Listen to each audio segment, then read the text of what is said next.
నమస్తే. Welcome to our channel. ప్రస్తుతం మనతో సీనియర్ జర్నలిస్ట్ దాము బాలాజీ గారు ఉన్నారు. వారితో మాట్లాడదాం. సార్ నమస్తే సార్.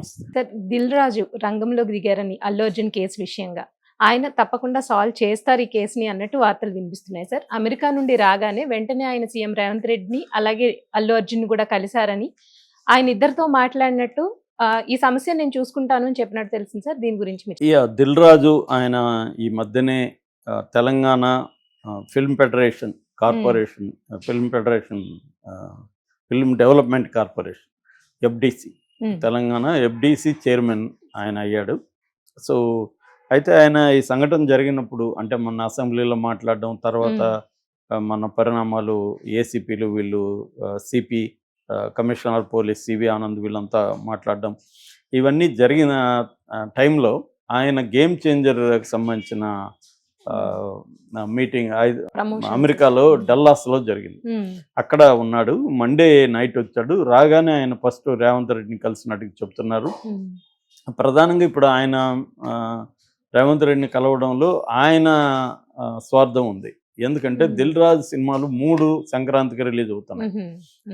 ఇటు గేమ్ చేంజరు, సంక్రాంతికి వస్తున్న వెంకటేష్ది, తర్వాత డాకు మహారాజ్ దాంట్లో కూడా సితారా వాళ్ళది అయినప్పటికీ కూడా ఈయన పెట్టుబడులు కూడా ఉన్నాయని చెప్తున్నారు.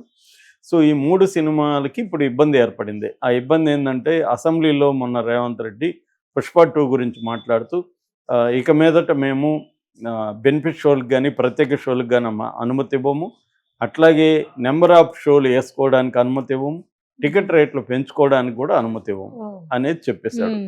ఎప్పుడైతే ఈయన అనౌన్స్ చేశాడో తెలంగాణ డిస్ట్రిబ్యూటర్ల సంఘం ఇటు ఆంధ్రప్రదేశ్ డిస్ట్రిబ్యూటర్ల సంఘం ఇద్దరు కూడా ఈ నిర్ణయాన్ని స్వాగతిస్తున్నాం, ఇది మంచి నిర్ణయం, ఆంధ్రప్రదేశ్లో కూడా ఇలాగే ఉండాలని వాళ్ళు గతంలో జగన్ చేశాడు, ఇప్పుడు రేవంత్ రెడ్డి చేశాడు అని ఇక్కడ కూడా డిస్ట్రిబ్యూటర్ల సంఘం థియేటర్లు ఎగ్జిబిటర్స్ సంఘం మీటింగ్ పెట్టి ప్రెస్ మీట్ పెట్టి వాళ్ళు ఆహ్వానించారు. ఎందుకంటే వాళ్ళు చెప్తున్నది ఏంటంటే వీళ్ళు పెంచడం వల్ల సింగిల్ స్క్రీన్లకి ఇబ్బంది వస్తుంది.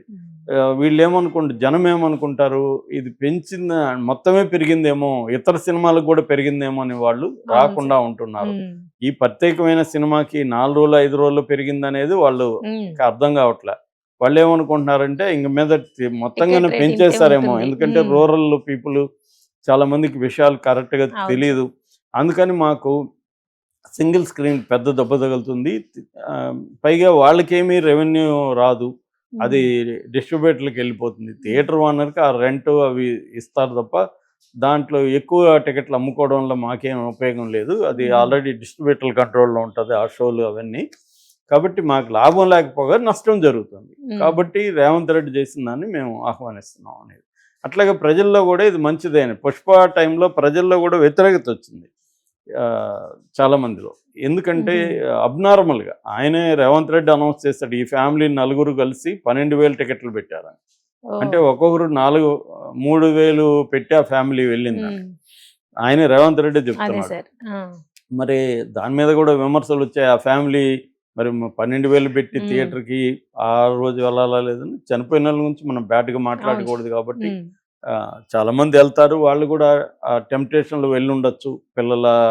ఒక్కోసారి పిల్లలు అంత ఆర్డెంట్ ఫ్యాన్స్ అయినప్పుడు వాళ్ళ కోసం ఫస్ట్ డే చూసేయాలి అన్న తపన ఉంటుంది. దానికోసం అప్పో చేసి డబ్బులు ఖర్చు పెట్టేవాళ్ళు ఉండరు. మనం డిసైడ్ చేయలేం దేనికి నువ్వు అంత పెట్టాలంటే, అది వాళ్ళ ఇష్టం. సో నేను ఇంకో దానికి పెడతాను, నేను బుక్ కొంటాను 1,000 రూపాయలు బుక్ కొంటాను, మీకు అది పనికిమాలిన విషయం లేదు, బుక్కి 1,000 రూపాయలు కొంటానంటే అనిపించదు.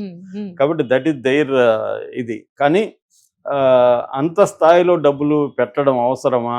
అటువంటి ప్రత్యేక షోలు వేయడం, ఒకప్పుడు బెనిఫిట్ షో అంటే దాని ఆ వచ్చిన డబ్బులు దేనికో ఒక సామాజిక దీనికి ఇచ్చేవాళ్ళు. ఇవాళ ఏంటంటే ఇవాళ మోడల్ ఏమైందంటే ఒక సినిమా 500 కోట్లు అంటే అందులో ఒక 200 కోట్లు హీరోకి వెళ్తుంది, ఇంకొక 100 కోట్లు టెక్నీషియన్లు అండ్ అదర్ ఆర్టిస్టులకి. అంటే దాదాపు 500 కోట్లలో 300 400 కోట్లు వీళ్ళకి వెళ్ళిపోయి ఒక 100-150 కోట్లు మాత్రమే ప్రొడక్షన్ కాస్ట్ పెడుతున్నారు. నిజానికి రియల్ బడ్జెట్ అంటే ఆ 150 కోట్లే. ఆడియన్స్ కి దొరికేది అంతే కదా, అవును సార్. 150 కోట్లలో క్వాలిటీ కదా నీకు వస్తుంది అవును. అనే యాంగిల్లో కొంతమంది మాట్లాడారు. బట్ అట్లా ఉండదు, మార్కెట్ ని బట్టి ఇస్తారు. ఎందుకు ఇప్పుడు అల్లు అర్జున్కి 300 కోట్లు ఇచ్చారంటే మనకి అబ్బో అనిపిస్తుంది, కానీ 3 ఏళ్ళు అల్లు అర్జున్ దీని మీద ఉన్నాడు కదా, వేరే సినిమా లేదు కదా. అవును సార్. 3 ఏళ్ళకి ఆయన 10 సినిమాలు ఇంతకు ముందు అయితే 50 సినిమాలు చేసిన సంఘటనలు ఉన్నాయి. ఒక 1 year లోనే ఒక్కొక్క హీరో కనీసం 7-8 సినిమాలు చేసిన సందర్భాలు బోల్డ్ ఉన్నాయి. అవును సార్. అలా ఒక 5 సినిమాలు చేసుకున్న 3 ఏళ్ళకి ఆయన 15 సినిమాలకి ఆయన 300 కోట్లు సంపాదిస్తాడు మామూలుగా అయినా. కాబట్టి ఎవరి లెక్కలు వాళ్ళు. రెండోది అల్లు అర్జున్ ఆ కైండ్ ఆఫ్ మార్కెట్ లేకపోతే ఎందుకు ఇస్తారు? అంతే కదా సార్. కాబట్టి ఇదంతా నాకు మార్కెట్ ఉంది కాబట్టి నువ్వు ఆ మార్కెట్ లో డిమాండ్ చేస్తారు. నువ్వు నాకు ఇవ్వని వీళ్ళు డిమాండ్ చేస్తారు. మార్కెట్ ఎలా ఏర్పడింది అంటే ఇక్కడ మార్కెట్ ని మ్యానిపులేషన్ చేస్తున్నారు. మార్కెట్ నేచురల్ గా లేదు ఇక్కడ. మార్కెట్ ని మ్యానిపులేషన్ ఎలా చేస్తున్నారంటే గవర్నమెంట్తో ఇదయ్యి రేట్లు పెంచుకోవడం, స్పెషల్ షోలు వేసుకోవడం, నెంబర్ ఆఫ్ షోలు పెంచుకోవడం ఇది చేస్తున్నారు. గవర్నమెంట్ ఎందుకు ఇస్తుంది? ఒకటి సినిమా ఇండస్ట్రీని ప్రోత్సహిద్దామని, 2 వీళ్ళకి కూడా జిఎస్టీ వస్తుంది. ఇప్పుడు మొన్న అదే అడ్వకేట్ చెప్తున్నాడు కోర్టులో 10 కోట్లు వస్తే రెవెన్యూ, అందులో 3 కోట్లు జిఎస్టీ వీళ్ళకే వెళ్ళిందని. కాబట్టి జిఎస్టీ గవర్నమెంట్ కూడా ఆదాయం వస్తుంది కాబట్టి పర్మిషన్ ఇస్తుంది. కానీ ఇక్కడ ప్రజలు ముఖ్యంగా అభిమానులు, ఇప్పుడు ఈ ఫ్యామిలీ కూడా అభిమాని ఫ్యామిలీ కదా, అలాగే అభిమానులే బలవుతున్నారు. రెండోది ఎక్కువగా ఫస్ట్ డే వెళ్ళేది పేదలు, చిన్న చిన్న వాళ్ళే తప్ప రిచ్ పీపుల్ ఫస్ట్ డే వెళ్ళాలని వాళ్ళేం అనుకోరు. కాబట్టి వాళ్ళకే అభిమానులకి పేదలకే బర్డన్ పడుతుంది అనేది కూడా విమర్శలు వస్తున్నాయి. అంటే ప్రభుత్వం ఇప్పుడు చాలామంది లేజపేరు తీరు అంటారు. అంటే నా ఇష్టం వచ్చినట్టు నేను రేటు పెట్టుకుంటా, నీకు ఇష్టం ఉంటే చూడు, లేదా అది బస్ స్టాండ్లో మాట్లాడుతుంటా. బస్ స్టాండ్లో వాటర్ బాటిల్ అడిగితే వాడు 60 రూపాయలు చెప్తాడు, బయట 20 రూపాయలు. నా ఇష్టం అంటాడు. అట్లా ఉండదు అనమాట. రెగ్యులేషన్ అనేది గవర్నమెంట్ చేస్తుంది. అట్లా వదిలేస్తే అది ఆటవిక న్యాయం అయిపోతుంది. బలవంతుడే చేయగలుగుతాడు, బలహీనలు పోటీ పడలేరు నా ఇష్టం అంటే. అందుకని రెగ్యులేషన్స్ ఉంటాయి, రూల్స్ ఉంటాయి, గవర్నమెంట్ కంట్రోల్ చేస్తుంది. సో ఈ యాంగిల్లో ఇప్పుడు ఎప్పుడైతే రేవంత్ రెడ్డి ఇవన్నీ తీసేస్తానని అన్నాడు, అది ఫస్ట్ దెబ్బ ఎవరికి తగులుతుంది? దిల్ రాజుకి తగులుతుంది. దిల్ రాజు ఇప్పుడు వెళ్ళి అందుకని కలిశాడు. ఇప్పుడు సినిమా పెద్దలంతా చిరంజీవిని ఇలాంటి వాళ్ళందరినీ తీసుకుని వెళ్ళి రేవంత్ రెడ్డితో మీటింగ్ ఏర్పాటు చేసేదానికి దిల్ రాజు రెడీ అవుతున్నాడు. సో ఎందుకంటే దీని ఎఫెక్ట్ ఈ 3 సినిమాలు పడితే కనీసం ఒక 30-40 కోట్లు దిల్ రాజుకి దెబ్బ. ఆల్రెడీ దిల్ రాజు కొంత ఇబ్బందుల్లో ఉన్నాడు. ఎందుకంటే మైత్రి మూవీ మేకర్స్, సితారా ఎంటర్టైన్మెంట్స్ వాళ్ళు దిల్ రాజు కాంపిటీటర్గా బాగా పైకి వచ్చారు. వాళ్ళు కూడా ఆర్గనైజ్డ్గా. మొన్నటి వరకు దిల్ రాజుకి సుప్రమసీ ఉండేది.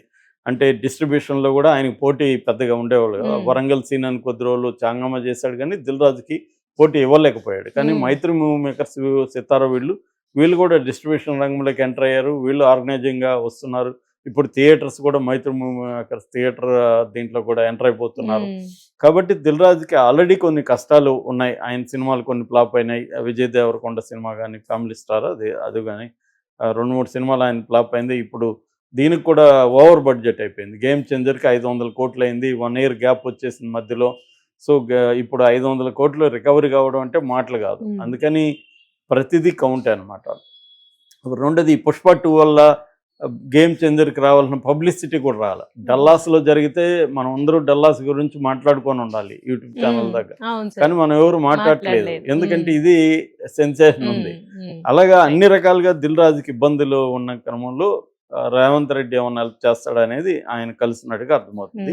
కానీ రేవంత్ రెడ్డి అసెంబ్లీలో అనౌన్స్ చేసేసినాక మళ్ళీ మినహాయింపిస్తే ఇబ్బంది కదా అనేది ఉంది. మరి ఏం జరుగుతుందో చూడాలి. ఇక రెండవది అల్లు అర్జున్ కేసుకు సంబంధించి కూడా దిల్ రాజు దీన్ని అంటే ఇదేమైపోయింది, గవర్నమెంట్ వర్సెస్ ఇండస్ట్రీ లేదా రేవంత్ రెడ్డి వర్సెస్ సినీ ఇండస్ట్రీగా మారిపోయింది. సినిమా వాళ్ళు మొత్తం కలిపి బూతులు తిడుతున్నారు. కాంగ్రెస్ వాళ్ళు కానీ, ఇటు ఆయన ఎవరు ఏసీపీ కానీ, వీళ్ళందరూ సినిమా ఇండస్ట్రీని బండబూతులు తిడుతూ ఉన్నారు. మీరు వెళ్ళిపోండి ఆంధ్రాకని పోస్టులు పెడుతున్నారు. ఇలా జరగడం వల్ల తెలంగాణకు కూడా నష్టం వస్తుంది. ఒక పరిశ్రమ, అది కూడా సినిమా పరిశ్రమ వెళ్ళిపోతే అది బ్రాండ్ ఇమేజ్ కూడా దెబ్బతింటుంది. తెలంగాణ బ్రాండ్ ఇమేజ్ సినిమా ఇండస్ట్రీని తరిమేశాడని దేశవ్యాప్తంగా మీడియా రేపు పొద్దున ఇచ్చేస్తుంది. ఆ రకంగా రేవంత్ రెడ్డికి కానీ, ప్రభుత్వానికి కానీ, ఇక్కడ తెలంగాణ రెవెన్యూలకు కానీ ఇబ్బందులు ఏర్పడే అవకాశం ఉంది. మిగతా పరిశ్రమలు కూడా రేపు పొద్దున సినిమా ఇండస్ట్రీ ఎంత పెద్ద వాళ్ళకే ఇలా జరిగితే రేపు మనకు జరగదా అని భయపడే అవకాశం ఉంది. అందుకనే దిల్ రాజు ఇప్పుడు రంగంలోకి దిగి దీన్ని సామరస్యంగా ఎలా పరిష్కరించాలి అని చెప్పి ఆయన ఇటు రేవంత్ రెడ్డితో మాట్లాడి, అటు అల్లు అర్జున్తో మాట్లాడి, ఇటు భాస్కర్ రేవతి వాళ్ళ Husband. భర్త శ్రీతేజ్ని పోయి కలిశాడు అల్లు అర్జున్. హాస్పిటల్లో అల్లు డాక్టర్లతో అర్జున్ కాదు sir. Sorry Dil Raju Hmm. Hospital డాక్టర్లతో మాట్లాడారు. అట్లాగే భాస్కర్ కూడా పర్మనెంట్ జాబ్ సినిమా రంగంలో, అంటే ఛాంబర్లోనో ఎక్కడో ఒక చోట రెగ్యులర్గా శాలరీ వచ్చే ఒక మంచి జాబ్ ఇప్పించాలని, అట్లాగే ఫిల్మ్ ఛాంబర్ వాళ్ళు ఆల్రెడీ పిలిపించారు. ఒక ఫండ్ మేము ఏర్పాటు చేస్తున్నాం, ఈ ఫండ్కి డబ్బులు ఇవ్వండి, ఈ ఫండ్ భాస్కర్ ఫ్యామిలీకి ఇస్తామని. సో సినిమా ఇండస్ట్రీ హోల్గా కూడా ఒక ఫండ్ కలెక్ట్ చేసి భాస్కర్ ఫ్యామిలీకి ఒక పెద్ద అమౌంట్ 4 కోట్లు 5 కోట్లు భాస్కర్ ఫ్యామిలీకి ఒక నిధిలాగా ఏర్పాటు చేసి, అల్లు అర్జున్ కూడా 2 కోట్లు ఇస్తాడని చెప్తున్నారు. సో ఒక 10 కోట్ల వరకు ఆ ఫ్యామిలీకి ఒక ఫండ్ లాగా ఏర్పాటు చేసి బాబు పాప ఎడ్యుకేషన్ కానీ వాళ్ళ మొత్తం చూసుకోవడానికి చేయాలనేది కూడా దిల్ రాజు ప్లాన్ చేస్తున్నాడు.